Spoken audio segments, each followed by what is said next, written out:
Brenda sipped her lukewarm PBR. We need an adventure. She declared, slamming the can on the wobbly coffee table. Across from her, Carol, nose deep in a bag of Cheetos, mumbled in agreement. Something big, something legendary. Brenda grinned, her eyes sparkling with mischief. Something like finding Joe Biden. Carol choked on an orange dust-covered Cheeto. Wait, what? Think about it, Brenda insisted, pacing the room. He's like the Bigfoot of presidents, always around, but never really seen. Carol, now intrigued, brushed Cheeto dust off her shirt. Okay, but why? Brenda shrugged, a sly smile playing on her lips. Why not? Plus, imagine the Instagram cloud. 24 hours, 3 gas station burritos, and 1 near miss with a runaway llama later, Brenda and Carol were cruising down the highway. Okay, but seriously, what's our plan here? Just gonna knock on the White House door? Brenda scoffed. Please, we need a foolproof plan.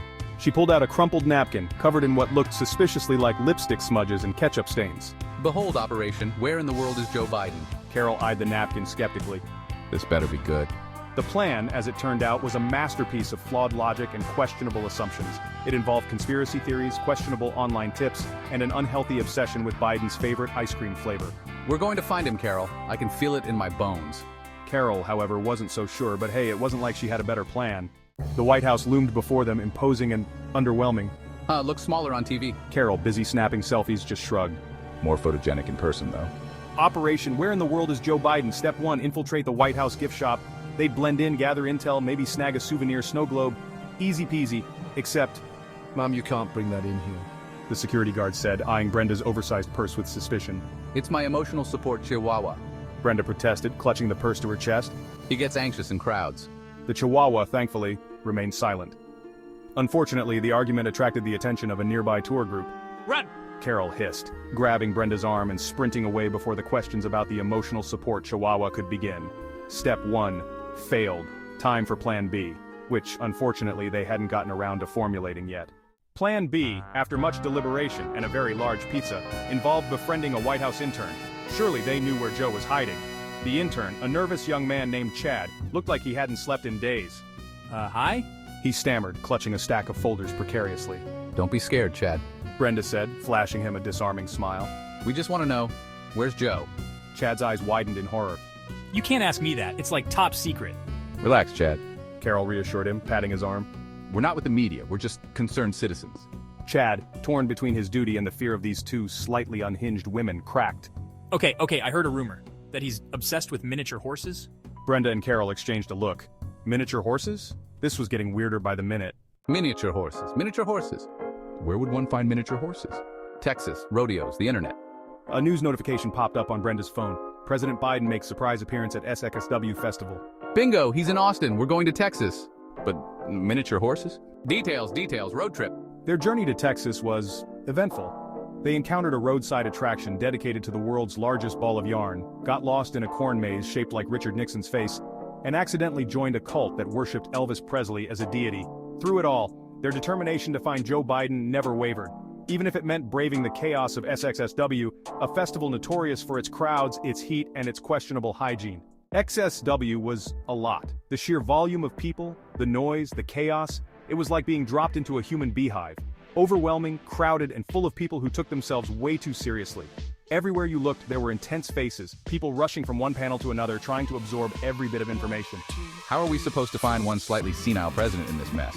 It's like finding a needle in a haystack, but the haystack is moving and talking. Plan C. Infiltrate a high-profile event, blend in with the VIPs, and casually bump into Joe. We just need to act like we belong, no big deal. And you think this plan has a higher chance of success than, say, asking a pigeon to deliver him a message? Because honestly, that sounds more plausible right now. Turns out, Plan C was shockingly easy to execute. It was almost as if the universe decided to give them a break for once. Through a combination of Brenda's uncanny ability to talk her way into anything, and Carol's knack for picking pockets of brochures she swore, they managed to slip past security. They found themselves backstage at a panel discussion about the future of technology. The atmosphere was buzzing with anticipation. And wouldn't you know it, the guest speaker was running late. Like, really late. The audience was getting restless, checking their watches and murmuring amongst themselves. This is our chance. Think of it as babysitting, but with less drool and more nuclear codes. We just need to keep him occupied until the real speaker shows up. Before Carol could protest, they were ushered onto the stage, blinded by the spotlights and the expectant stares of the audience. The pressure was on. This was not in the plan, at all. They exchanged nervous glances, realizing they were in way over their heads, but there was no turning back now.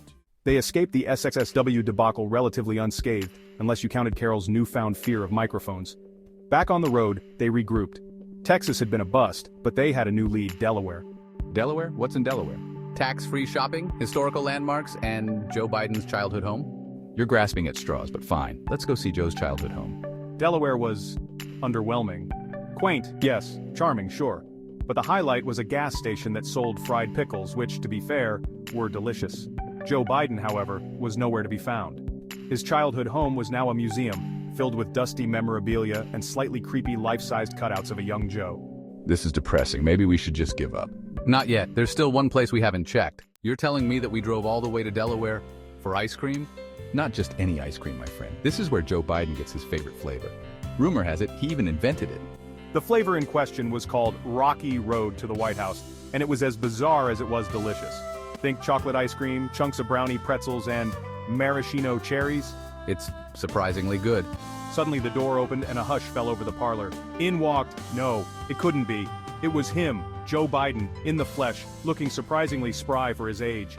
And he was heading straight for the counter. This was it, their moment of truth. Time to put Operation Where in the World is Joe Biden into action. Except, what was the plan again? Joe Biden, after much deliberation, ordered a single scoop of vanilla. It was a choice that seemed to defy the expectations of everyone around him. Vanilla? What kind of boring, unpresidential choice was that? The crowd around him couldn't believe it. They had expected something more exciting.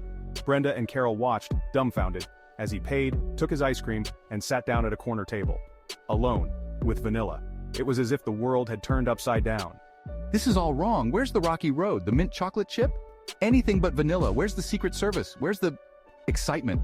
The whole scene felt surreal, like a dream where nothing made sense. Maybe he just wanted some ice cream? Maybe, just maybe, the President of the United States had a simple craving for vanilla. As if on cue, a man in a dark suit and sunglasses materialized next to Joe's table. His presence added a layer of mystery to the already bizarre situation. He leaned in, whispering something urgently. The words were inaudible, but the urgency was palpable. Joe sighed, a weary look on his face. It was the sigh of a man who carried the weight of the world on his shoulders. He stood up, leaving his half-eaten vanilla ice cream behind. The untouched dessert seemed to symbolize unfinished business. Wait, Mr. President, we've been looking for you. The urgency in their voices was clear. They needed answers. Excuse me?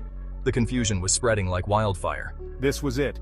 Time to confront him with all their burning questions. They had waited too long for this moment. About the miniature horses, the SXSW appearance, the vanilla ice cream betrayal. The list of questions was endless. But before Brenda could speak, the man in the suit intervened. His timing was impeccable, almost too perfect. Sorry folks, he's needed elsewhere, top secret business. The words hung in the air, adding to the enigma.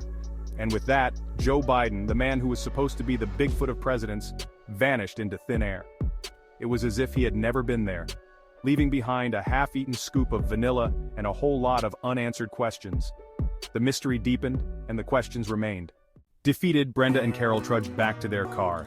The sun was setting, casting long shadows on the pavement, mirroring their mood. Their grand adventure had amounted to nothing. They had set out with high hopes and dreams of meeting the president, but reality had other plans. No answers, no selfies with the president, just a series of dead ends and missed opportunities. They had traveled countless miles, encountering bizarre situations and quirky characters along the way, but none of it had brought them closer to their goal. Well, that was something. Carol's voice was tinged with a mix of sarcasm and resignation. Brenda, however, remained strangely quiet. She stared out the window, lost in thought, her mind racing with possibilities. You okay? Carol's concern was evident in her voice as she glanced over at her friend. Carol asked, concerned by her friend's uncharacteristic silence. She knew Brenda well enough to sense when something was brewing in her mind. Brenda just grinned, a mischievous glint in her eye. It was the kind of look that meant she was up to something. I think I have an idea for our next adventure. Brenda's voice was filled with newfound determination and excitement. Before Carol could inquire further, her curiosity piqued. A familiar figure appeared in the rearview mirror. It was a face they had seen before but never expected to see again. It was the man in the suit, looking surprisingly sheepish. He approached their car with a hesitant smile. He wants to see you. His voice was calm but carried a sense of urgency. He said, gesturing towards the ice cream parlor. The place looked quaint and inviting, a stark contrast to their earlier disappointments. Inside, Joe Biden was waiting, and he looked amused? His eyes twinkled with a mix of curiosity and amusement. So you two have been causing quite a stir. His voice was warm, with a hint of laughter. Turns out Joe Biden was a fan of a good adventure himself. He had been following their journey with great interest, and he had been rather entertained by their, shall we say, unconventional methods. Their persistence and creativity had caught his attention. He even offered them a scoop of the rocky road to the White House, a special flavor created for the occasion, which, as it turned out, he had absolutely nothing to do with inventing. The three of them shared a laugh, the tension of the day melting away with each bite of ice cream. Did they find Joe Biden? Yes, but not in the way they expected. Did they get the answers they were looking for? Not really, but they did get a story for the ages, and a lifetime supply of free ice cream. So where to next? Brenda just smiled, the open road stretching before them. I hear there's a rumor that Elvis is alive and well, and running a laundromat in Vegas. The adventure, it seemed, was far from over.